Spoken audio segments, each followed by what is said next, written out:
Ethan used to wake up before sunrise. Now, he doesn't wake at all. His alarm screams for hours until it fades beneath the hum of silence. He lies there, eyes half open, watching daylight crawl across the ceiling. Every thought feels heavy, like his mind is drowning in wet cement. His phone buzzes again. Messages from his mother, missed calls from his boss. He tells himself he'll move in 5 minutes. 5 turns into an hour, then 3, then evening. He isn't lazy. He just can't make his brain obey. But no one sees the difference between exhaustion and defeat. By nightfall, Ethan's room smells like forgotten meals and stale dreams. A quiet war nobody knows he's fighting. Morning again. His mother's voice crackles through the phone, full of disappointment wrapped in care. "You can't keep living like this, Ethan.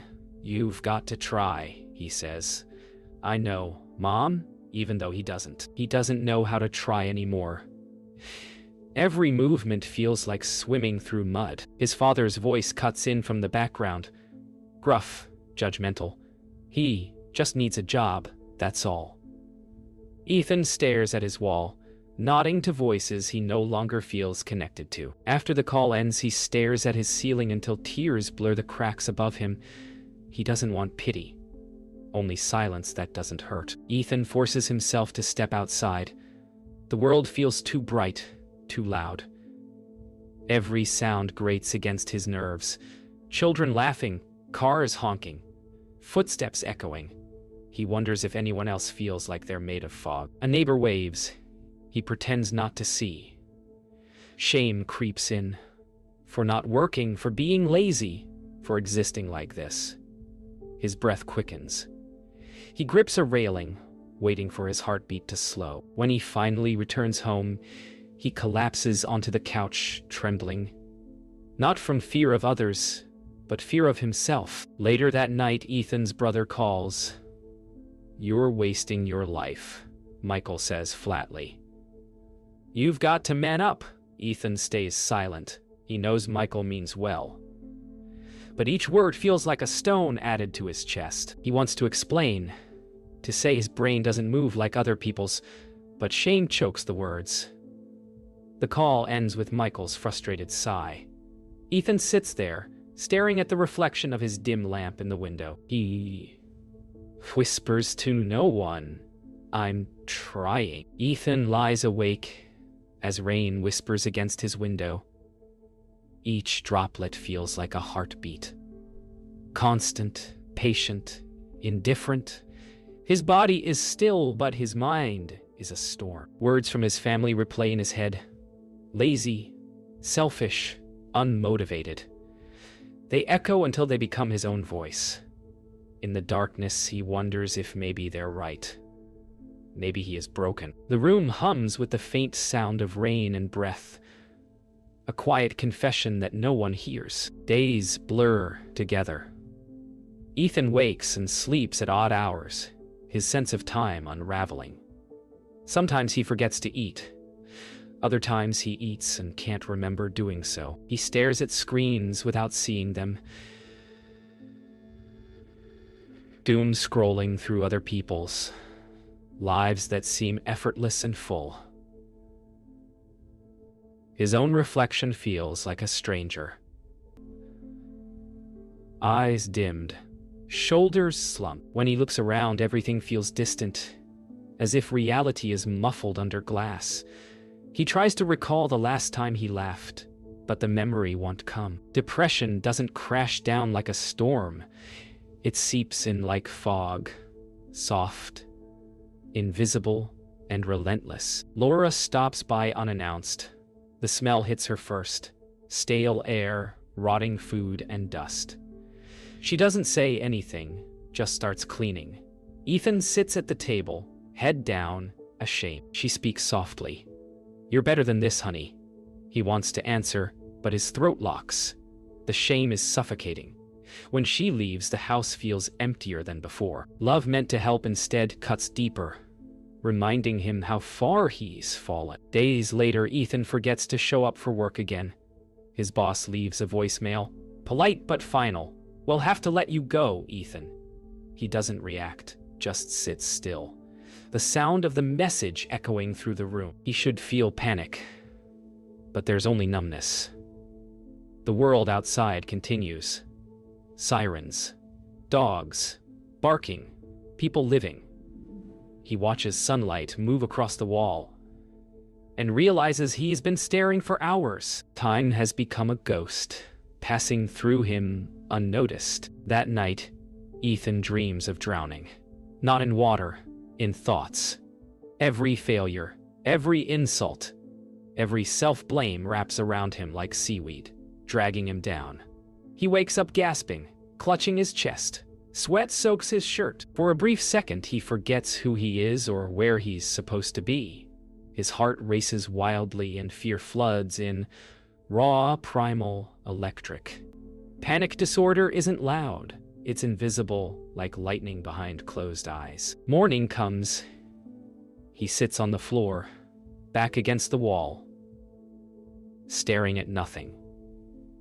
His body feels like stone, his thoughts like echoes. Somewhere deep inside, he whispers, "I can't do this anymore." But there's a spark, faint, trembling, that wonders if maybe someone could help. He doesn't know who. He doesn't know how. But for the first time in weeks, he feels something. The faint pulse of wanting to be saved. The phone rings again. Ethan hesitates before answering. It's his mother. Her voice softer this time. "You sound tired," she says. "Are you sleeping?" He lies. "Yeah, just a bit off lately." He wants to tell her the truth. That he wakes every few hours gasping. That the nights are longer than the days, but he doesn't. He's afraid of sounding weak, afraid of being pitied.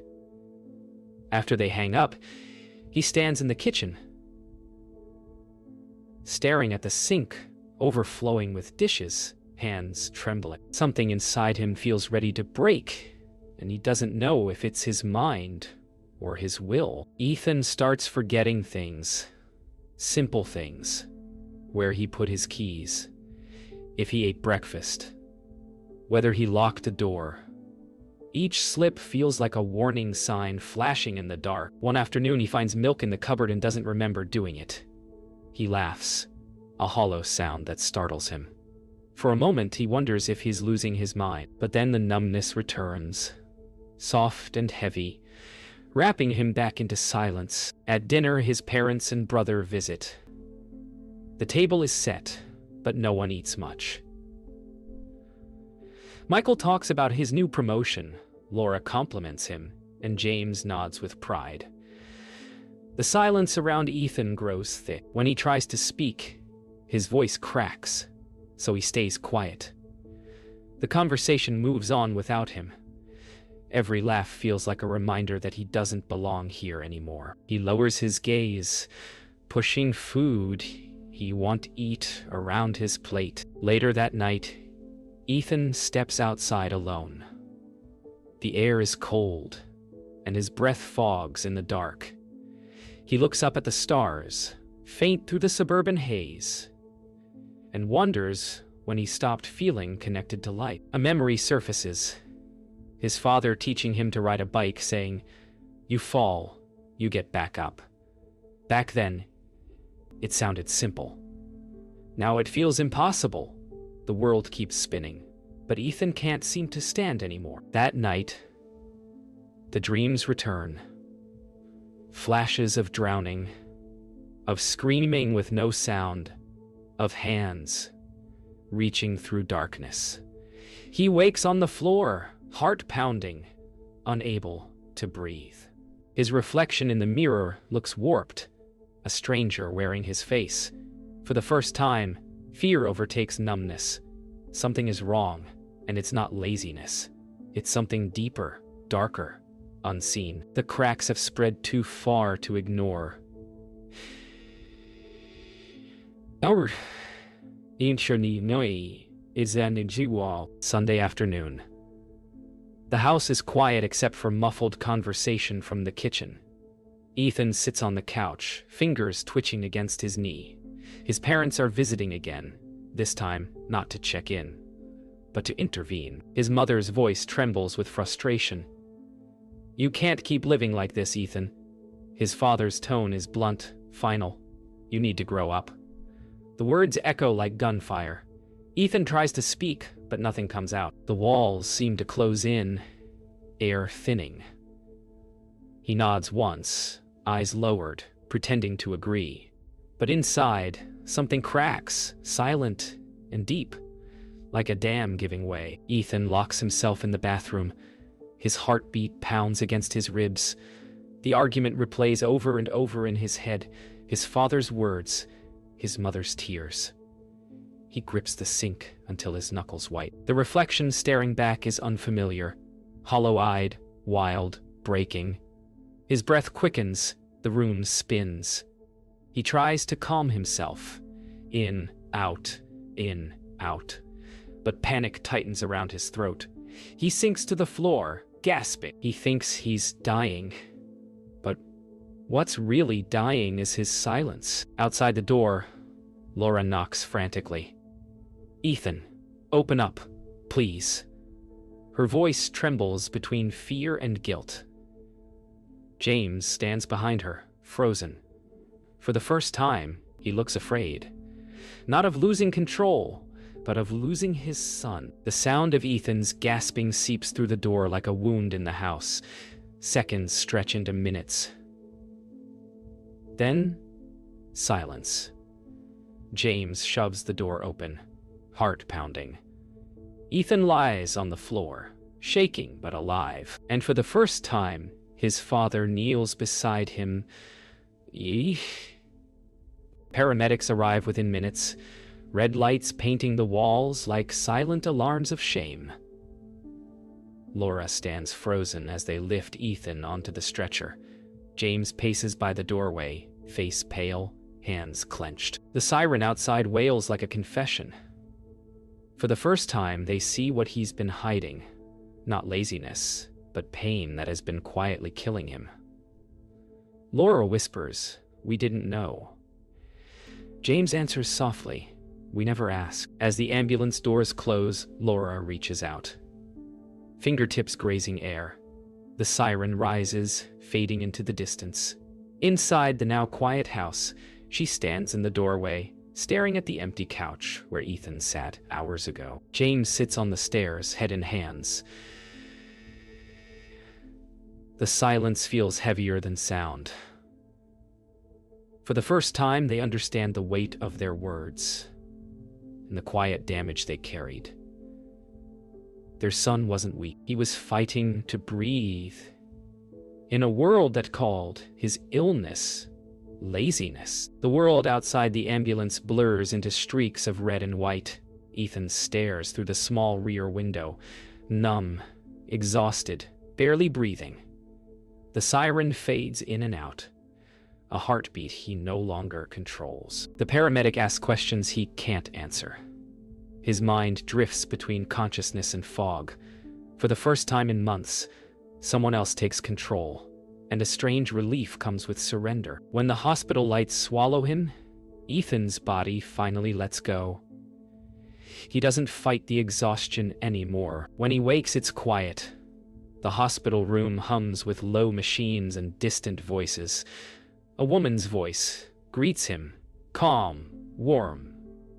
"Hi, Ethan. I'm Dr. Nguyen." He blinks, disoriented. Her tone is steady, her presence gentle in a way he hasn't felt in years. "You're safe," she says. "We're going to help you." He doesn't believe her yet, but something in her voice breaks through the fog. Not pity, but understanding. For the first time, someone isn't asking him to try harder. Someone's asking him, "What's hurting?" Dr. Nguyen listens more than she speaks. Ethan tells her fragments, how he can't focus, how he forgets simple things, how guilt eats at him until he can't move. Her eyes never flinch. She writes notes quietly, nodding. Then she explains, gently, that what he's describing isn't laziness. It's severe depression, compounded by untreated ADHD and anxiety disorder. The words feel unreal, but also free. There's a name for the monster that's been strangling him, and names, she tells him, are the first step to fighting back. Dr. Nguyen meets with Ethan's parents later that afternoon. Laura's hands twist in her lap. James avoids her eyes. The doctor explains the diagnosis, the chemical imbalances, the neurological roots, the years of untreated symptoms. Laura begins to cry silently. James sits back, stunned. The weight of realization presses on both of them. They weren't wrong to worry, but they were wrong about why. In silence, Laura whispers, "We called him lazy." The words hang heavy, echoing in the sterile room. Dr. Nguyen nods gently. "Now you can call him something else. Brave." That evening, Ethan watches rain slide down the hospital window. He feels lighter. Not healed, but named. He knows what's been wrong. The war inside him finally has a map. His parents visit, their faces tender but broken. His mother takes his hand, whispering apologies through tears. His father stands behind her, silent but trembling. Ethan smiles faintly. It's not forgiveness, not yet, but it's the start. Outside, the rain keeps falling, washing the world clean, drop by drop. The first morning of treatment feels unfamiliar, quiet, structured, almost foreign. Ethan takes his new medication, sits by the window, and watches sunlight crawl across the floor. He doesn't feel different, not yet. But for the first time, the silence doesn't crush him. It's just quiet. His phone vibrates, a message from Dr. Nguyen reminding him to eat breakfast. He almost laughs. It feels strange having someone care about the small things. He looks at the pill in his palm, swallows it, and breathes. It's not hope. Not yet. But maybe the beginning of it. Therapy is harder than he thought. Dr. Nguyen asks questions that dig deeper than he wants to go. About guilt, about shame, about years of pretending. At first, he answers mechanically, but over time his defenses crumble. "I thought I was just weak," he admits one afternoon. She shakes her head gently. Weakness isn't surviving pain, it's hiding from it. The words linger. Each session feels like unlearning the lies he built to survive. Piece by piece, he starts to see the man beneath the wreckage. His mother begins visiting once a week. She brings groceries, cleans quietly, and listens more than she talks. One day she says, "You seem lighter." Ethan smiles. "I think I am. It's awkward, but warm. The kind of fragile affection that feels earned, not assumed." She tells him she's been reading about depression, about ADHD. "I wish I'd known," she says softly. Ethan looks at her and answers, "Now you do." And for once, that's enough. Medication steadies him.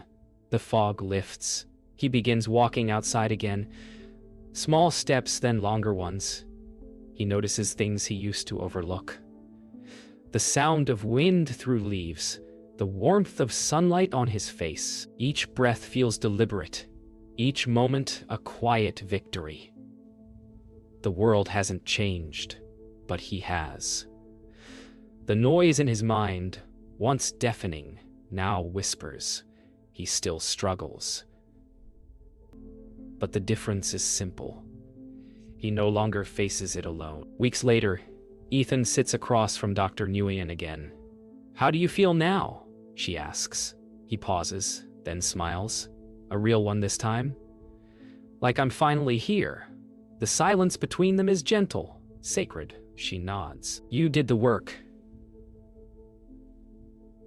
she says. He shakes his head. "No. I just stopped running." Outside the office, the sky glows in soft gold. The light feels different now. Not a reminder of time passing, but proof that life keeps returning, no matter how many times it fades. It's been 6 months since Ethan left the hospital. The seasons have changed. Winter's gray replaced by spring's warmth. He stands in front of the community center where he volunteers now, teaching others about mental health awareness. His voice shakes at first, but steadies as he speaks. "I used to think I was lazy," he tells the small crowd. "Turns out I was sick, and healing isn't weakness." The room is silent, listening. When he finishes, people clap softly, not out of pity, but respect. For the first time, Ethan feels seen, and seen clearly. After the event, Ethan steps outside. The air smells like spring. Rain on pavement, fresh blossoms, new beginnings. Laura hugs him tightly. James joins awkwardly, but stays longer than expected. For the first time, no one says, "We're proud of you," out of obligation. They mean it. Ethan feels it. They stand there together, three people who once spoke only in judgment, now quiet in understanding. Healing doesn't erase the past, but it changes what the past means. Later that night, Ethan visits the park he once walked alone. The same path, the same trees, but everything looks different now. He sits on a bench, closing his eyes, feeling the breeze on his face. He doesn't think about failure or loss, just breathes. Somewhere, nearby, laughter echoes. Life continues. He smiles to himself. Not because everything is perfect, but because for the first time he's not fighting against being alive. He returns home to find a letter waiting. It's from Dr. Nguyen. Inside, a simple note. Recovery isn't a finish line, it's a conversation. Keep listening. He places it on his desk beside his journal. On the first page, he writes, "I'm still here." The words feel solid, honest. For so long, he measured life by survival. Now, he measures it by presence, by every quiet moment he chooses to stay. The next morning, sunlight floods the room. Ethan opens the window wide, letting in the hum of the world, cars, birds, laughter. He leans on the sill, smiling faintly. "I made it," he whispers. The words aren't dramatic. They're simple, earned. The camera lingers as he looks out at the city below, breathing in the sound of life. He's not who he was, but maybe that's the point. Healing didn't bring him back to his old self. It gave him someone new to become.